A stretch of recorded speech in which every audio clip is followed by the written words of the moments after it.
出来创业吧，那时候台湾中小企业开始出现的时候，他说我们那时候每个朋友出来随便创业，随便赚，都赚翻了。为什么怎么他们这一代这么努力这么拼，怎么就是创个业那么困难啊？那其实我就说他们那一代真的是遇到了水涨船高的时代，只要你肯努力啊，其实你真的就是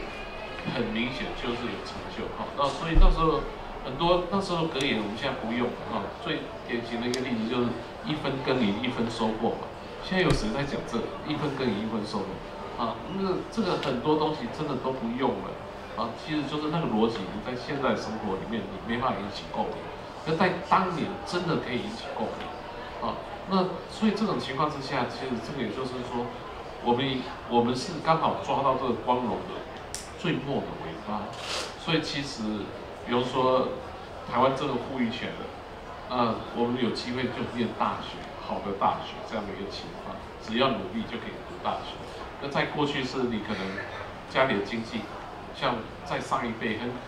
还会常听到说，比如家里的经济的缘故，所以你没办法读大学这种情况。那我那个时候，我刚好进去的时候，虽然我们家是破产，可是相对来说刚好有助学贷款。那我记得我还很高兴说，助学贷款完了，那我刚去当兵，当兵回来就要还了，刚好我们又搬家，然后银行没有太早的撤，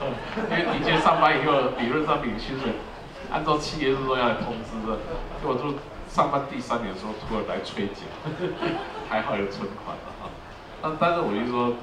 虽然就是连政府也有钱来给你助学贷款，那所以好像经济也不是问题的，那学校也有了，所以我们也就第一批读了很好的学校，那也很快就刚好抢到一个位置。但是比我们上一辈来说，我们很清楚，也就是比如说我们到中年以后，他成就就是这样。我跟李医师可能比较那个如果说真的有成就，是因为我们真的就是刚刚桂花讲离经叛道，因为。如果你走主流的话，主流已经不像以前，就是说你继续待下去，待到40岁有40岁成就，50岁有50岁成就，60岁有60岁成就。但是我爸爸他们那一辈是这样，只要你愿意出来创业，你就会创业成功，你去做，你就会变成董事长，你再继续做就变成3家公司的董事长，就是这样子。真的我常常会形容，这是叫李登辉式的生涯。李登辉就是这，到现在他还是。觉得他有不同，因为80岁他有他80岁的使命，90岁还是有90岁的使命，他永远都有新的挑战，继续往前走，就那个成就是好像永无止境的，你就继续往前，就有新的境界出现。所以我们现在就被迫常常要改变轨道。那我是说，刚好我们的离经叛道是，替自己找到了轨道，就是说当你留在主流的时候。反而是变得比较辛苦，然后离经叛道，反而是变成找到新的出路。那好像很多，比方说我们这个时代就看到说，当然我们当初离经叛道不是为了，我相信李医师应该也不是这样，不是为了说没有前途，这里没前途，我要赶快改行那样的情况，只是纯粹就是自己的自我追求的部分。但是那个社会的因此有成就的话。那其实真的都是附带而来的。那我反过来讲，我这个时代没有，如果说我记得有我们自己的心理，如果跟我说，如果传统的成就跟比如我爸爸那一辈比的话，当然我们爸爸那一辈也许有人有机会成为王永庆这样，但是到我们这一辈那就很难了但是回过来讲，也还有可能周边还是有朋友果真还是弄出一个上市公司来这样的一个情况。可在下一辈，大概就是更难了就因为所有的企业的那种门槛是越来越大，那资本要越来越大。那往上嘛，我觉得我们有优势就是说，我们既然可以改换人生跑道，或者从有双跑道的人生那至少我爸爸包括李登辉都没有我觉得这是蛮难得的，那很值得会觉得也不错。那往下，我们就觉得说，好像至少我们都还很容易就可以找到一些新的浪头，那很快就上去。可是现在的再更小，就更往下的时候，台湾那个随着它已经不再是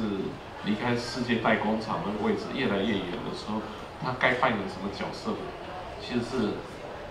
要重新再去寻找的时候。那所以相对来说，等于说像现在年轻人所面对的这个社会，其实是没办法从社会，就是这个社会走向是不确定的，所以在这里面的年轻人当然也就更难找到自己方向。那我们那时候也从来没有人怀疑台湾的社会，前途茫茫啊，不会有这种感觉，所以我们就从来没有怀疑过自己的前途。啊，如果这个社会怀疑自己的前途，当然回过来的年轻人更会怀疑自己的前途。所以我觉得是说，很多是这个大环境的幸运，而不是说真的是谁比较，比如说比较有能力，有谁比较有才华，不是现在不是这样啊。我像现在年轻人很多是比我们有才华，可是现在可能我放在这个时代，不见得会有怎么样太大的成功。可是反过来讲，那个我说现在的年轻人还是有很多很成功的哈，因为我刚在路上，吴宇峰就传短信给我说，那个在秘鲁那个回来要不要跟他去见面啊？就是讲说要不要喝酒？你看，因为我也是在人奈看到新闻的哈，因为像他这样子，我忘了他名字哈，那不过也是医学生住院一直当一当，受不了残酷那样的体制，他就开始上网去找，到底要去哪里当志工啊？让他各国这样看，只是他曾经想到说他应该去爬一下马丘比丘，结果他就跑去秘鲁了。然后看到的志工是一个比较是一个旅行社的志工系统，因为那个旅行社在很多背包客到马丘比丘，马丘比丘很贵，那他就是那个旅行社很多年前他就开始说，你教我们的小孩子，我送你去旅行，或者是教英文啊什么。他本来想说他在教书这样，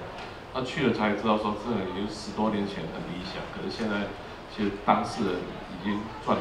翻了，因为小额捐款很多，世界各地，所以他跑去伦敦住了，然后现在换他姐姐在经营，那很多他就看了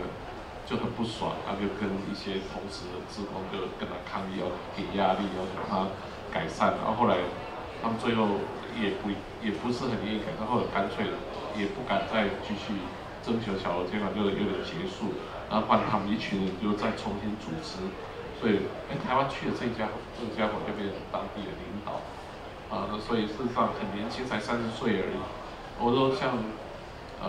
这样的一个情况事实上。我们是无法想象的，我们还可以想象说，可能当年如果有机会，如果没有戒严，我会不会跑去当，比如说就走外科去当死白者，对不对？我们那时候都被鼓励要读死白者，可以想一想就算了，因为还是没有这个勇气。那可是看到像现在这样的例子他就真的是急诊的训练完成了，可是他还是整个就放弃，还是跑去这样的一个就是。从头来，让甚至不是只当一个单纯的义工，而是把所有的在这过程里面他在台湾社会学到的，就是比如说他学生时代也是热身的那些抗议的学生，所以他知道要怎么去。他也许不是当其事的人，但是他就看到原来要怎么组织，你要怎么样一个公益团体要怎么样取信于人民。等等这些，他也看到这些累积下来的智慧那其实这个大概谁也没有想到，社会运动那么多年下来，就是因为社会运动是台湾就是老师有问题才会有社会运动，因为幸亏台湾老师有问题，所以社会运动那么久，所以就累积了很多智慧，所以社会运动起来就很成熟，所以。跑去秘鲁也搞一个很成熟的社会运动，那先不讲，不过我会说像要是我们那年轻的时候要我去秘鲁当志工，其实我去了不敢，更不要讲有这样的智慧。所以我想，不同时代有不同时代的优势。